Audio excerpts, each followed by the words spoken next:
कक्षा 11 में अध्ययन करने वाले सभी बच्चों का एक बार पुनः आपके अपने इस यूट्यूब चैनल हिंदी वाले मार्ट साहब पर बहुत-बहुत स्वागत है। बच्चों, हम कक्षा 11 की हिंदी अनिवार्य अर्थात आपकी पाठ्य पुस्तक आरोह है भाग 1 के पद्य खंड के जो 4 पाठ आपके अर्धवार्षिक परीक्षा में शामिल हैं, उन कविताओं से और चुन-चुन कर कुछ प्रश्नोत्तर हमने शामिल किए हैं, उन्हीं प्रश्नों पर बात करेंगे। तो देखिए, यहाँ लिखा भी है कि अर्धवार्षिक परीक्षा हेतु कुछ महत्वपूर्ण प्रश्नोत्तर कविताओं के बीच में से छांट के लाए हैं। कबीर किस धारा के कवि थे? ज़्यादा वक्त बर्बाद नहीं करेंगे, सीधे-सीधे चलेंगे ताकि आपका वक्त भी ज़ाया ना हो और हमारा काम भी हो जाए। आपके समझ में भी आए बात। तो कबीर भक्ति काल की निर्गुण काव्य धारा की संत मार्गी शाखा के कवि थे। कबीर की काव्य भाषा है सद्धुकड़ी या पंचमेल खिचड़ी। कबीर को वाणी का डिक्टेटर या वाणी का तानाशाह है किसने कहा था? हजारी प्रसाद द्विवेदी ने। ये भी हो सकता है हजारी प्रसाद द्विवेदी ने वाणी का तानाशाह है या कबीर वाणी का डिक्टेटर किसे कहा है? तो कबीर को। आप दोनों तरफ से इसे याद रखें। कबीर के अनुसार ईश्वर एक है। अपनी इस बात के पक्ष में उन्होंने कौन-कौन से तर्क दिए हैं? उन्होंने कहा है कि सभी जगह एक ही वायु और जल विद्यमान है, पूरी दुनिया में एक ही ज्योति है और जिस प्रकार से लकड़ी में आग विद्यमान रहती है, परमात्मा भी उसी प्रकार से हर चीज़ में व्याप्त है। आप थोड़ी स्पीड बढ़ाकर देख लेवें और चैनल को सब्सक्राइब कर लेवें। मानव शरीर का निर्माण किन 5 तत्वों से होता है? तो पृथ्वी, तेज, वायु, जल और आकाश से। परमात्मा से साक्षात्कार के लिए कबीर ने क्या सलाह दी है? कबीर के अनुसार परमात्मा से साक्षात्कार के लिए माया, मोह, मद, लोभ, अज्ञानता, अहंकार, अंधविश्वास, पाखंड, दिखावे इत्यादि को छोड़ना होगा। इनके कारण मनुष्य सांसारिकता के जाल में जकड़ जाता है और परमात्मा से दूर हो जाता है। कबीर ने अज्ञानी गुरुओं के विषय में क्या कहा है? कबीर कहते हैं कि अज्ञानी और पाखंडी गुरु घर घर घूमकर अपने लिए शिष्य खोजते हैं। वास्तव में वे अज्ञानी होते हैं पर स्वयं के ब्रह्म ज्ञानी होने का दावा करते हैं। ऐसे ऐसे गुरु अपने शिष्यों को गलत शिक्षा देकर समाज में भेदभाव, अंधविश्वास व कड़वाहट फैलाते हैं। कबीर के अनुसार ऐसे गुरुओं से बचना चाहिए, अन्यथा ऐसे गुरुओं के शिष्यों को भी पछताना ही पड़ता है। कब मीरा किसकी भक्त थी? कृष्ण की। मीरा की भक्ति किस भाव की थी? माधुर्य भाव की। मीरा का संबंध किन रियासतों या राज्यों से है? तो पीहर पक्ष उनका मारवाड़ या राठौड़ वंश था और ससुराल पक्ष मेवाड़ रियासत और सिसोदिया वंश। मीरा के अनुसार उनका पति कौन है? तो जिसने अपने सिर पर मोर पंखों वाला मुकुट धारण कर रखा है वही मीरा के पति हैं। प्रेम वेली में कौन सा अलंकार है? रूपक अलंकार, प्रेम रूपी बेल। मीरा के गुरु कौन थे? तो मीरा के गुरु रैदास या रविदास। ये दोनों एक ही व्यक्ति के नाम है। अलग अलग लोगों के द्वारा इसका इनका अलग अलग संबोधन किया जाता है। कुछ लोग इन्हें रैदास कह देते हैं, कुछ रविदास कह देते हैं। इनकी छतरी चित्तौड़ के दुर्ग में बनी हुई है।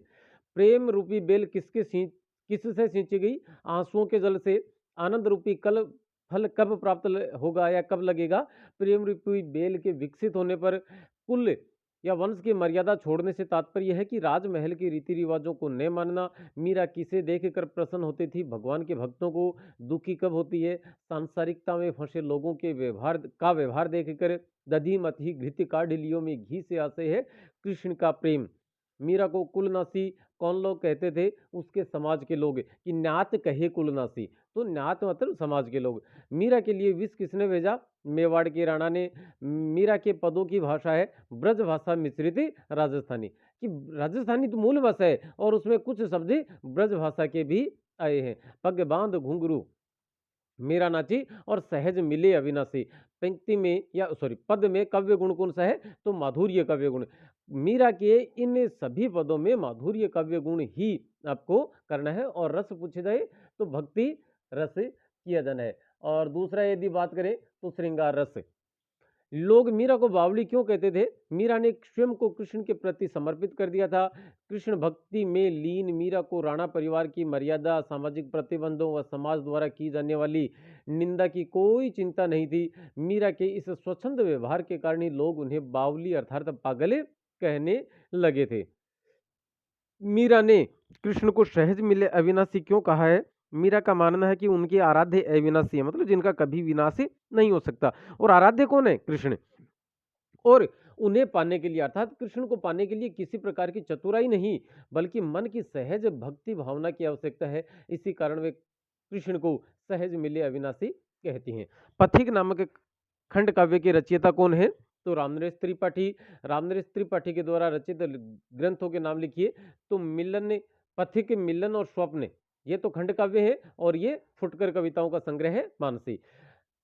कविता कौमुदी जो 8 भागों में संकलित है, में क्या संकलित है? उसमें हिंदी, संस्कृत, उर्दू व बांग्ला के लोकगीत संकलित हैं। रामनरेश त्रिपाठी द्वारा संपादित बाल पत्रिका का नाम क्या था? बानर। कवि के सम्मुख सॉरी रवि के सम्मुख कौन नाच रहा है? तो आकाश में विचरण करते बादलों का समूह है। कवि कहाँ विचरण करना चाहता है? नीले आसमान व धरती के बीच। कवि या पथिक के मन में किस बात का उत्साह भरा है? विशाल, विस्तृत और महिमामयी महासागर रूपी घर के कोने कोने में विचरण करने का। कवि या पथिक किस चीज पर मुग्ध है? प्रकृति के सौंदर्य पर। पथिक शीर्षक कविता में सबसे प्रयुक्त सबसे प्रधान अलंकार कौन सा है? तो प्रकृति पर मानवीय क्रियाओं का आरोप किए जाने के कारण मानवीकरण अलंकार की प्रधानता है। सूर्योदय के समय सूर्य को क्या कहा गया है? उदित होता सूर्य लक्ष्मी के स्वर्ण मंदिर के समा के सॉरी यहाँ स्वर्ण मंदिर के कंगूरे के समान। सॉरी भाई, ये आप ध्यान दें में। उदित होता सूर्य लक्ष्मी के स्वर्ण मंदिर के कंगूरे के समान सुशोभित हो रहा है। यहाँ थोड़ी सी मिस्टेक होगी भाई। स्वर्ण सड़कें किसने बना दी? सूर्योदय के समय जब उसकी परछाई सागर में प्रतिबिंबित होती है तब ऐसा लगता है जैसे सागर ने सूर्य के लिए सोने की सड़कें बना दी है। सागर किस या किन भावों से पूरित होकर गर्जना कर रहा है? वह निडर है, निर्भय है, दृढ़ निश्चय होकर सागर गर्जना करता है। कवि के अनुसार सबसे सुखद क्या है? प्रकृति। कवि अपनी प्रिया से कौन से दुख को सुख को अनुभूत करने के लिए कहते हैं? प्राकृतिक सौंदर्य से प्राप्त होने वाले सुख को अनुभूत करने के लिए कहा गया है। पूरे संसार को कौन ढक लेता है? अंधकार। जगत का स्वामी किसे कहा गया है? सूर्य को। सस्मित वदन से तात्पर्य है मुस्कुराते हुए मुख से। आकाश गंगा के किनारे खड़ा कौन गीत गाता है? सूर्य। कवि को अति सुंदर क्या लगता है? गंभीर भाव से सागर की गर्जना और लहरों पर लहरों का आना ही कवि को अति सुंदर लग रहा है। मानव कांत कंगूरा में कौन सा अलंकार है? उत्प्रेक्षा। सूर्य के आगमन पर प्रकृति में कौन कौन से बदलाव आते हैं? चंद्रमा हंसकर विलुप्त हो जाता है, दिखाई देना बंद हो जाता है, आंखों से ओझल हो जाता है। पेड़ पौधे नए पत्तों व फूलों से स्वयं का श्रृंगार करते हैं। पक्षी अत्यधिक हर्ष के साथ खुशी से चहकने लगते हैं और पुष्प वातावरण में अपनी महक बिखेर देते हैं। कवि का आत्म प्रलय कब होता है? वन, उपवन, पर्वत, समतल भूमि व बरसते बादलों की सुषमा से कवि का आत्म प्रलय होता है। प्रकृति की प्रेम कहानी कहाँ कहाँ देखी जा सकती है?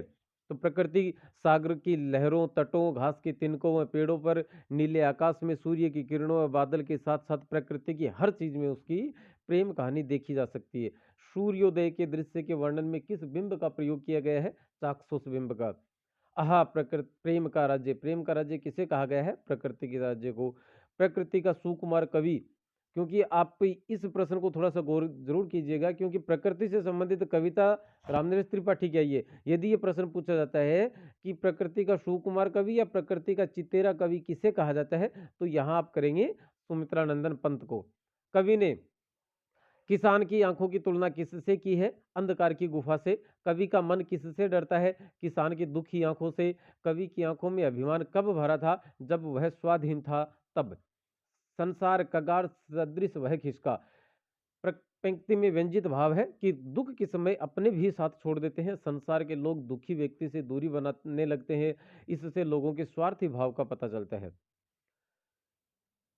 किसान की आंखों का तारा कौन था? उसका बेटा। खेती से बेदखल किए जाने के बाद क्या हुआ? लहलहाते खेत उसकी यादों का हिस्सा बनकर रह गए। किसान के बेटे के साथ क्या हुआ? जमींदार के लठेतों द्वारा उसकी हत्या कर दी गई। महाजन ने ब्याज को कैसे चुकाया गया? बैलों की जोड़ी को कुर्क करके महाजन ने अपने ब्याज की भरपाई की। उजरी कौन थी? किसान की गाय। कवि की आंखों में चुभता था अपनी खुशहाल जिंदगी के दृश्य अब दर्द बनकर आंखों में चुभने लगे हैं। किसान की विधवा पतोहू पर आरोप क्या लगाया गया? पति घातिन या पति की हत्यारिन का। पतोहू ने आत्महत्या क्यों की? कि पति घातिन के आरोप में कोतवाल ने उसे थाने बुलाया और रात भर थाने में रखने से हुई लोक निंदा को वह सहन नहीं कर पाई और उसने आत्महत्या कर ली। खैर, पैर की जूती जोरू ने सही एक दूसरी आती। पंक्ति में व्यंजित भाव है कि तत्कालीन समाज में नारी की स्थिति को समझने या बयान करने में यह पंक्ति सक्षम है। उस समय पत्नी की या महिला पत्नी या महिला को पाँव की जूती के समान माना जाता था। किसान की आंखों में चमक कब आती है? पिछले सुख की स्मृति आने से किसान की आंखों में चमक आ जाती है। पैर की जूती किसे कहा गया है? पत्नी को पैर की जूती कहा गया है, लेकिन इससे समाज में नारी की स्थिति का बोध ही होता है। कवि के अनुसार किसान की बदहाली के जिम्मेदार कौन लोग हैं? स्वयं को खेती का मालिक समझने वाले जमींदार लोग, सूदखोर महाजन तथा जमींदार व महाजनों की चापलूसी करके करने तथा चरित्रहीन पुलिस विभाग को किसान की बदहाली का जिम्मेदार माना गया है। दोस्तों, आज की इस वीडियो में फिलहाल इतना ही। एक दफा त्रुटि हुई है, उसे आप संशोधित कर लें। अगले वीडियो के लिए बहुत के साथ फिर मिलेंगे, जल्दी मिलेंगे। नमस्ते, शुक्रिया, जय हिंद।